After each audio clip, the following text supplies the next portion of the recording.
students, yesterday or in the previous lecture we studied about the nature and significance of management. Students अपना जो topic अभी चालू है, जो चैप्टर चालू है, उसका नाम है प्रिंसिपल्स ऑफ मैनेजमेंट.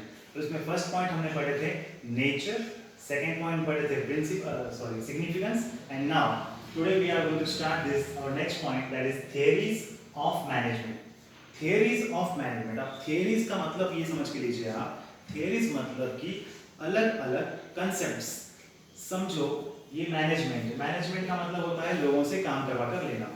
तो इस दुनिया में जो बड़े बड़े ऑथर्स थे जिन्होंने स्टडी किए थे मैनेजमेंट की, तो उन्होंने अपने अपने हिसाब से मैनेजमेंट को अलग अलग तरीके से डिफाइन किया था.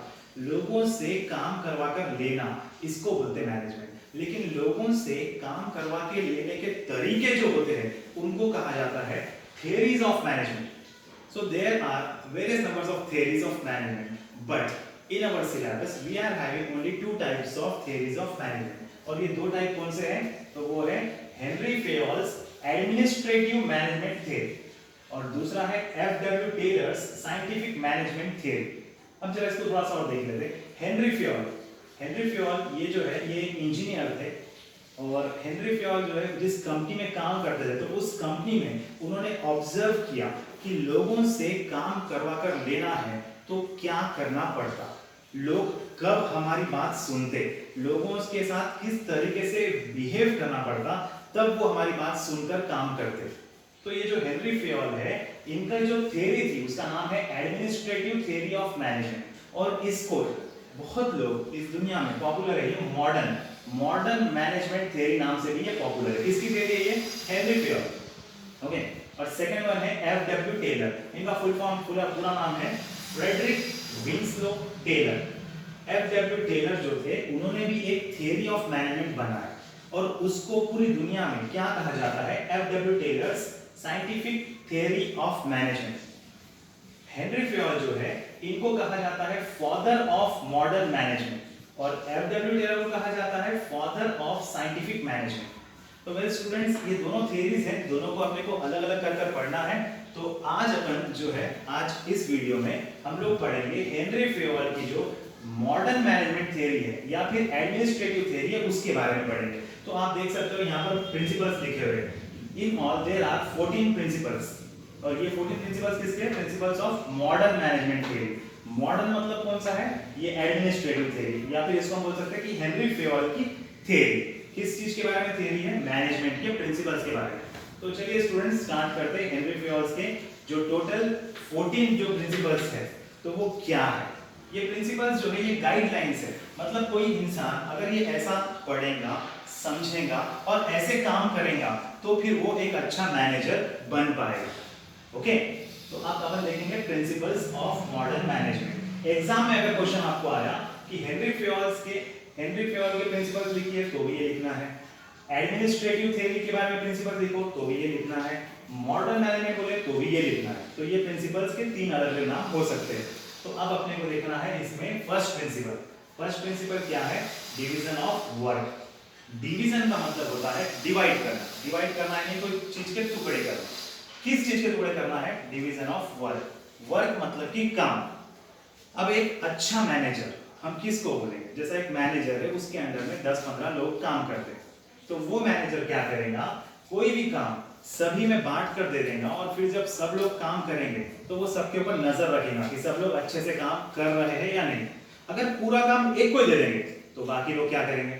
तो इसीलिए पहला प्रिंसिपल क्या बोलता है कि जो भी वर्क है, जो भी काम है बिजनेस में, कंपनी में, उसको आप डिवाइड करो और सभी एम्प्लॉइज में बांट दो, तो सब लोग अपना अपना काम कर देंगे और इस तरीके से काम अच्छे से हो जाएगा. ओके. तो फर्स्ट प्रिंसिपल क्या था? Division of work. Very simple, नाम के ऊपर से ही क्लियर है. Now second one, authority and responsibility. आप लोगों को दिख रहा होगा बोर्ड पर, और जिसको बोर्ड पर क्लियर नहीं है, विजिबल नहीं है, तो आप टेक्स्ट बुक ओपन करके रखिए और जो मैं मीनिंग आपको बोल रहा हूँ तो आप टेक्स्ट बुक के बाजू में वहीं पर भी मीनिंग लिख सकते हो. जरूरी नहीं है कि अलग से एक नोटबुक पे मीनिंग लिखिए. Okay. So second point, authority and responsibility. Authority का मतलब होता है पावर. कोई भी चीज से रिलेटेड अथॉरिटी अपने पास है, मतलब उसका डिसीजन लेने का पावर अपने पास है. और रेस्पॉन्सिबिलिटी का मतलब होता है कि जिम्मेदारी, जवाबदारी. अब मैं आपको एक एग्जांपल देता हूँ, इसके लिए छोटा सा एग्जांपल, क्लासरूम का एग्जांपल। अगर से अपनी जो क्लास है, तो क्लास में बहुत सारे स्टूडेंट्स हैं और टीचर पढ़ा रहे हैं, तो अगर कोई स्टूडेंट बीच बीच में बात करेगा या डिस्टर्ब करेगा, तो टीचर के पास अथॉरिटी है कि वो उस स्टूडेंट को डांट सकते हैं, चुप बैठो, don't disturb the classroom, otherwise मुझे आपको बाहर निकालना पड़ेगा। तो टीचर डांट सकते हैं स्टूडेंट को, ये उनकी अथॉरिटी है। लेकिन एट द सेम टाइम अगर जो टीचर पढ़ा रहे हैं, अगर वो स्टूडेंट्स को समझ में नहीं आया, तो टीचर को फिर से पढ़ाना पड़ेगा, या फिर स्टूडेंट्स कोई डाउट पूछते हैं तो डाउट क्लियर करना पड़ेगा, ये उनकी रेस्पॉन्सिबिलिटी है। मतलब अच्छे से पढ़ाना ये अपनी जिम्मेदारी है एक टीचर की, ये है रेस्पॉन्सिबिलिटी। और स्टूडेंट्स को वो डांट सकते हैं अगर वो कुछ गलती करते हैं, तो ये उनकी अथॉरिटी है। तो किसी भी मैनेजर को सिर्फ अथॉरिटी या सिर्फ रेस्पॉन्सिबिलिटी दे देंगे तो नहीं होगा। आप मैनेजर हो तो आपको ये समझना है कि जब आप बिजनेस को मैनेज करोगे तो आपके पास अथॉरिटी भी रहेगी और साथ ही साथ रेस्पॉन्सिबिलिटी भी रहेगी। ये दोनों चीजें एक ही कॉइन के दो साइड हैं। जैसे कॉइन होता है हेड या टेल, तो दोनों साइड, ये भी एक ही कॉइन के दोनों साइड है। अथॉरिटी यानी पावर और रेस्पॉन्सिबिलिटी यानी जिम्मेदारी, आपके ऊपर ये लायबिलिटी रहेगी कि बिजनेस में जो भी अच्छा या बुरा होगा आपके ऊपर आएगा। तो ये आप मतलब मैनेजर, तो मैनेजर के पास अथॉरिटी भी होती है और रेस्पॉन्सिबिलिटी भी होती है, दोनों इक्वल। ठीक है। नाउ थर्ड प्रिंसिपल क्या है? डिसिप्लिन। डिसिप्लिन मुझे लगता है ये कोई स्पेशल वर्ड नहीं है। डिसिप्लिन मतलब कि जो भी काम है वो काम पंक्चुअली करना, अच्छे से करना, सिस्टमैटिक तरीके से काम करना। जैसे कि अगर आप क्लास में जा रहे हो तो टाइम पर जाइए क्लास में। समझो कोई स्टूडेंट है, उसको लेट करने की आदत है, हर जगह पर लेट हो जाता है। अब उसका एरोप्लेन का या फिर ट्रेन का रिजर्वेशन किया हुआ है, टिकट बुक है, और वो वहां पर लेट जाता है, ट्रेन चले जाएगी, नुकसान किसका होगा बोलिए? तो इसीलिए स्टूडेंट्स एक बात याद रखें, डिसिप्लिन मतलब कि जो आपसे काम एक्सपेक्टेड है, जैसा एक्सपेक्टेड है आपने वो काम वैसा ही करना है, पंक्चुअली करना है, एक सिस्टमैटिक तरीके से काम होना चाहिए, इसको बोलेंगे डिसिप्लिन। तो ये था अपना थर्ड प्रिंसिपल। फर्स्ट वन क्या था? डिवीजन ऑफ वर्क, काम को बांटकर, काम को जो है डिवाइड करो और सब में बांट दो, फिर सब लोग काम करके दे देंगे। सेकंड क्या था? अथॉरिटी एंड रेस्पॉन्सिबिलिटी, मतलब मैनेजर के पास अथॉरिटी भी रहेगी और साथ ही साथ रेस्पॉन्सिबिलिटी भी रहेगी। थर्ड वन डिसिप्लिन, यानी सब लोग सही तरीके से काम कर रहे हैं या नहीं कर रहे हैं, सबके अंदर डिसिप्लिन लाना, ये काम भी किसका है? मैनेजर का, क्योंकि हम क्या पढ़ रहे हैं? Principles of management. ना fourth point, unity of command. Command को आप ये समझ लो कि कमांड का मतलब ये होता है कि कोई इंसान जब हमको ऑर्डर देता है, यानी हमारा जो बॉस है उसको हम बोलेंगे कि कमांडर। और principle of unity of command का मतलब ये होता है कि किसी भी एम्प्लॉय के कितने बॉस होना चाहिए? वन।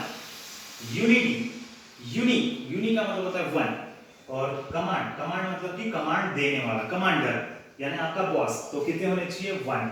तो ये प्रिंसिपल क्या बोलता है कि एक मैनेजर के अंडर में 2, 4, 10, 15, 20 लोग रह सकते, लेकिन एक एम्प्लॉय के ऊपर बॉस कितने होने चाहिए? सिर्फ एक। क्योंकि अगर 2 या 3 या 4 बॉस बनेंगे तो एम्प्लॉय कंफ्यूज हो जाएगा, क्या काम करना है क्या नहीं करना है, फिर वो कंफ्यूज हो जाएगा। और एक ही बॉस रहेगा तो वो बॉस जो बोलेगा एम्प्लॉय काम कर सकेगा।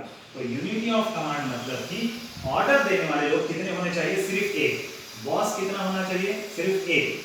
आपको एक एग्जांपल देता हूं। समझो इस क्लासरूम में दो टीचर एक साथ पढ़ा रहे हैं। अब आप बोलिए कैसा होगा? एक टीचर कुछ बोलेंगे, दूसरे टीचर कुछ और बोलेंगे, तो फिर बच्चों को समझ में आएगा क्या? नहीं। तो टीचर एक टाइम पे टीचर कितने होने चाहिए क्लासरूम में? एक। इसको हम बोलेंगे यूनिटी। यूनिट मतलब वन। तो यूनिटी ऑफ कमांड मतलब कमांड यानी ऑर्डर देने वाला एक ही होना चाहिए, बॉस एक ही होना चाहिए। Now next point, our fifth principle of modern management is unity of direction. Direction का मतलब होता है दिशा। अब आप एग्जांपल्स के थ्रू समझ के लीजिए। समझो 5 लोग एक टीम में है, काम कर रहे हैं 5 लोग, और 3 लोग इधर काम कर रहे हैं, 2 लोग उधर काम कर रहे हैं। तो फिर ये क्या होगा? काम होगा क्या सिस्टमैटिकली? जैसे समझो एक नाव है, नाव में 3 लोग नाव को इधर खींच रहे हैं, इधर साइड से पानी को पुश कर रहे हैं, और 2 लोग पानी उधर पुश कर रहे हैं, नाव को इधर से लाने की कोशिश कर रहे हैं, तो नाव किधर जाएगी? आप तो फिर कंफ्यूजन हो जाएगा। तो इट इज बेटर कि सभी एम्प्लॉइज एक ही टारगेट के हिसाब से काम करें। कुछ लोग वो काम सोच रहे हैं, कुछ लोग वो काम सोच रहे हैं, यानी अलग अलग टारगेट, अलग अलग अगर से हो जाएगी इंटेंशन तो नहीं चलेगा। सभी लोगों को एक ही दिशा में काम करना है। अगर एक टीम है उसमें दो लोग हैं, एक पॉजिटिव चाहता एक नेगेटिव चाहता, तो वो टीम काम नहीं कर सकती। अगर एक टीम में दो लोग हैं दोनों पॉजिटिव चाहेंगे तो अच्छा होगा। इसी को हम बोलते हैं यूनिटी ऑफ डायरेक्शन, मतलब कि सबकी सोच, पूरे टीम की, पूरे कंपनी की सोच एक ही एंगल में होनी चाहिए। और ये काम किसका है? मैनेजर का। ये काम किसका है? मैनेजर का, क्योंकि मैनेजर को मैनेजमेंट करना है। ओके, 5 पॉइंट हो गए, सिंपल थे एकदम। Now sixth one, subordination, principle of subordination of individual interest to organizational interest. इसका मीनिंग बहुत सिंपल है, एक्चुअली थोड़ा दिखने में थोड़ा टफ है, हार्ड है, बट मीनिंग सिंपल है। क्या मीनिंग है कि कंपनी का जो इंटरेस्ट है, इंटरेस्ट का मतलब यहां पर आप समझ के लीजिए, इंटरेस्ट का मतलब है फायदा या बेनिफिट, और सबऑर्डिनेशन का मतलब होता है कि सेकंड रैंक, सेकंड नंबर पर। तो subordination of individual interest, individual यानी खुद का, और इंटरेस्ट यानी फायदा। यानी कभी भी मैनेजर ने ये याद रखना चाहिए कि इंडिविजुअल इंटरेस्ट को सेकंड रैंक पर रखना चाहिए और ऑर्गेनाइजेशन के इंटरेस्ट को फर्स्ट रैंक पर रखना चाहिए। मतलब कि कंपनी या बिजनेस के बारे में आप पहले सोचिए और बाद में खुद के बारे में सोचिए। अगर आप खुद के बारे में सोचते बैठेंगे तो बिजनेस आगे नहीं बढ़ पाएगा। सेल्फिश नहीं बनना है, क्योंकि मैनेजर को सबके बारे में सोचना होता है, पूरी कंपनी, पूरा ऑर्गेनाइजेशन, सभी एम्प्लॉयज के बारे में। तो उसको खुद का स्वार्थ, खुद का बेनिफिट, खुद का इंटरेस्ट सेकंड नंबर पे रखना है, और फर्स्ट नंबर पे किसके बारे में सोचना है? कंपनी के बारे में, मतलब ऑर्गेनाइजेशन के बारे में। तो इस पॉइंट का नाम क्या है? देखिए, principle of subordination of individual interest to general interest. Individual interest मतलब खुद का इंटरेस्ट, उसको साइड में रखो, और ऑर्गेनाइजेशन इंटरेस्ट मतलब कि कंपनी का फायदा, उसके बारे में सोचो। ओके, 6 पॉइंट्स सिंपल है, क्लियर है। नाउ लास्ट मींस इस लाइन में last, 7th one, centralization. Dear students, centralization का मीनिंग क्या होता है? देखिए आप जरा ध्यान से सुनिए। सेंट्रलाइजेशन का मतलब ये होता है कि समझो एक कंपनी है, उसमें 10 लोग काम करते हैं, एक ऑफिस है, 10 लोग काम करते हैं। 10 के 10 लोगों को कुछ काम दिया हुआ है, और वो काम के अलावा अगर कुछ भी नया काम आ गया तो वो लोग खुद होकर काम नहीं कर सकते, उनको बॉस को पूछना पड़ेगा, और बॉस को पूछने के बाद ही काम कर सकते। इसको बोलते हैं सेंट्रलाइजेशन। मैं एक डायग्राम की मदद से एक्सप्लेन करने की कोशिश करता हूँ। समझो यहाँ पर है बॉस और यहाँ पर है एम्प्लॉइज। अब ये जब एम्प्लॉइज काम करेंगे, कुछ भी काम करना है, तो इनको किसको पूछ के करना पड़ेगा? बॉस को। ओके, ये लोग खुद होके काम नहीं कर सकते, जो भी काम इनको दिया हुआ उतना ही काम करेंगे, उसके अलावा कुछ भी आया तो किसको पूछना पड़ेगा? बॉस को। इसको बोलते हैं सेंट्रलाइजेशन। सेंट्रलाइजेशन मतलब कि पूरा पावर सेंटर प्लेस पर है। सेंटर प्लेस मतलब किसके पास पावर है? बॉस के पास। अब एक और कंसेप्ट होता है डिसेंट्रलाइजेशन। इसके आगे अगर अपन डी लगा दे तो ये बन जाएगा डिसेंट्रलाइजेशन।